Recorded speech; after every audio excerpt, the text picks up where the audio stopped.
Hey, what's up, everybody, man? So everybody knows that ever since the Big Three broke up in Miami, things just have not been the same down there.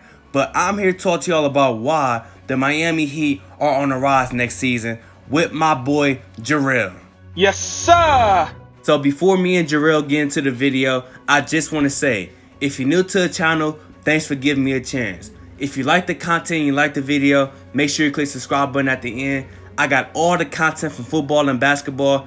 This is the channel you need to be at, you feel me? So make sure you click that button. Now let's actually get into the video.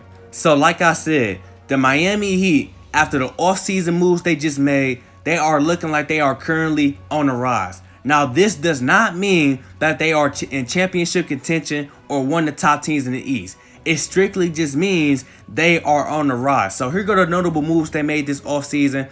Number one, they acquired Jimmy Butler in a four-way trade. Jimmy Butler, he came out and said, look, I'm trying to go meet with the Miami Heat. I'm trying to go see what's popping down in Miami with Pat Riley. So Pat Riley, I knew that once this broke, bro, he was going to officially sign Miami, bro. I knew that Pat Riley was not going to fumble the bag, you feel me? That man's a genius. So he brought him down there. They talked and he said, look, I understand you don't got the cap space, but I'm about to make something shake, you feel me? So he got on the phone with the Blazers, the Clippers, the 76ers, and voila. Here go the deal and what everybody got in return.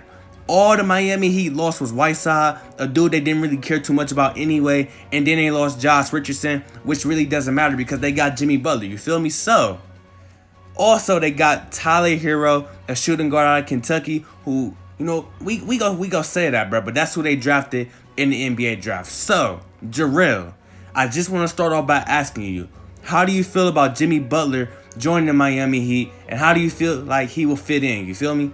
Jimmy Butler was a very great acquisition for the Miami Heat. And, you know, one of the reasons I feel like that, because, you know, he's a guard, he's a small forward, you can place him in both of those positions, and he's a really great closer. And on top of that, his identity and his, you know, his tenacity on that basketball court is, you know, that's Miami Heat basketball.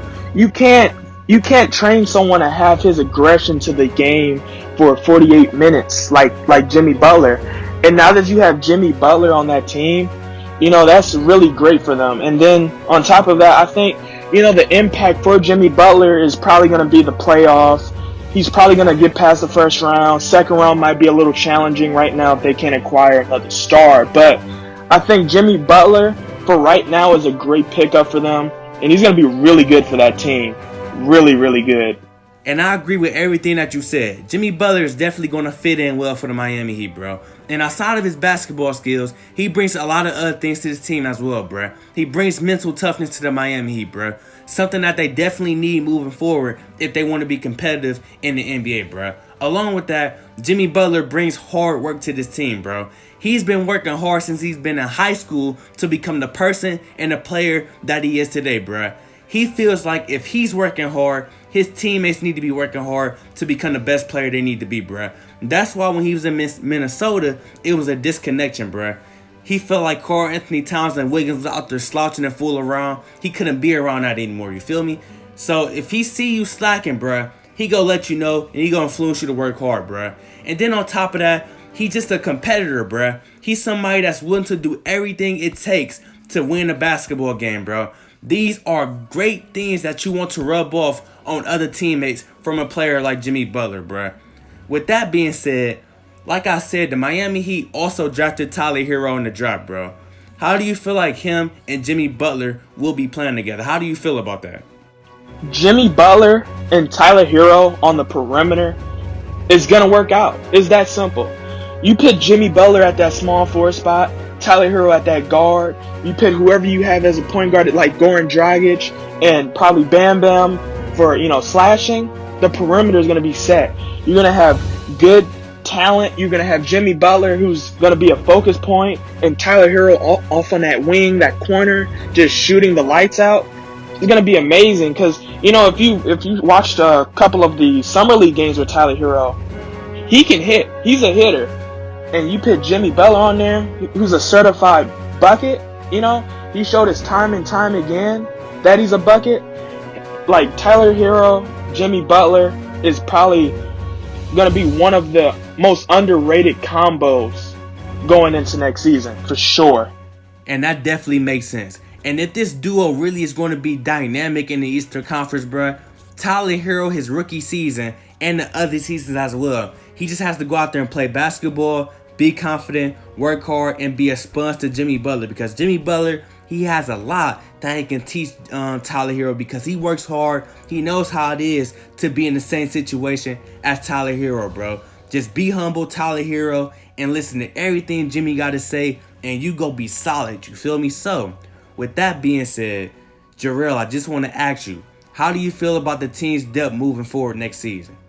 Now, the Miami Heat depth still needs some work, but they still got some notable names with Dragic and James Johnson, Justin Winslow, Kelly Olynyk, Deion Waiters, Myers Leonard, Bam Bam, and Derrick Jones Jr.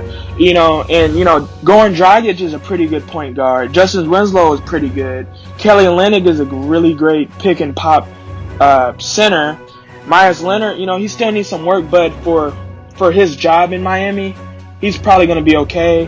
Bam Bam is I really like Bam Bam, and Derrick Jones is a freaking nature. He's athletic.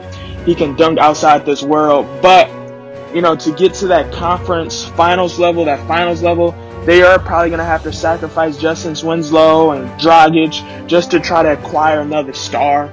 They still need a couple more shooters, maybe a couple more pick and roll players in the situation, but they will be fine. They'd be fine enough to get to the playoff, but their depth is still it still needs work for sure. And I definitely agree with you. One of the players that I do want to see is Deion Waiters. Deion, before his injury, he was really trending upward. He improved his game all around. And the dude, honestly, in my opinion, is just a confident dude, bruh. Confidence will make you better anyway in general, you feel me? Then I also want to point out that Justice Winslow had a very improved, well, not very improved, but he had an improved season last season, bro. He was looking like a pretty much legit bust, and he actually found a good role with the Heat. He was running some point guard, and he was really a good playmaker for the Miami Heat. So I want to see him again this year with this team, bro. And I honestly think that they need to hurry up and trade Goran Dragic. They're supposed to trade him, and he should have been on the Mavericks, but things fell apart, and that didn't go through. So hopefully they get him up out of there to clear some cap space and, just get a new look at point guard. You feel me? So with that being said, like I said, the depth is an issue. But one more thing I want to ask you is, where do you see the ceiling for this Miami Heat team, and do you think they will take advantage of having Jimmy Butler on the roster? Now, Miami Heat, like I said before, their ceiling is like playoff, second round, really challenging a second round team. But I don't really see them going to the conference finals or the NBA finals because, like I said before, they still need some missing player. Like they're missing some more depth, some more vets, a couple more shooters, and just another star to Jimmy's level or higher. Now they can capitalize with Jimmy Butler just because he's a notable name and he's someone that everybody in the league respects. So probably acquiring or trying to get a star to want to come to Miami might be easy for them. But in the instance that they don't land that star, second round, challenging a second round team is probably their ceiling. Jimmy Butler is really going to get them through, and he's gonna give you 100%. But his name alone in the East is not going to be enough to get you to the conference finals or the finals. And I definitely agree with you, because if you look at the Miami Heat roster one more time, you can tell that this team can make the playoffs. But when the first round hit, they will for sure struggle with the top teams in the NBA. But can this team even take advantage of having Jimmy Butler on the roster? And when I say this, I don't just mean winning the championship. I mean at least making the Eastern Conference Finals and being competitive with the top teams in the NBA. Now, it's possible, you feel me? But in order for that to be accomplished, bruh, they have to clear some cap space. After they do that, they need to go out there and try to, realistically recruit some free agents. And if that don't work, they can try to look into the trade market, you feel me? It's already rumors that, the Wizards and the Heat have been talking, bruh. They are willing to take that John Wall contract if it means getting Bradley Beal in return. We gotta see if something shake or not, you feel me? But these are options for them to improve, you feel me? And let's just say they don't end up reaching any of that, you feel me? Them having Jimmy Butler in general is a win-win because they bring in a veteran who was able to mentor a lot of young players that still need to develop and find themselves in the NBA, you feel me? And that's pretty much all they can get out the trade if they don't get anything, you feel me? So, like I said, man, hopefully they can win a championship with this team or at least make the Eastern Conference Finals. But if they don't, it's a win-win. So let me know what you think in the comment section, bro. And also, before you leave the video, go ahead and check out my boy Jarrell content, man. He got a channel up. I'm going to leave the link in the description. He does some college videos and he does a little bit of sports. So go check his channel out. I'm sure you'll like it, man. Don't forget to like, comment, subscribe. I got more content coming soon.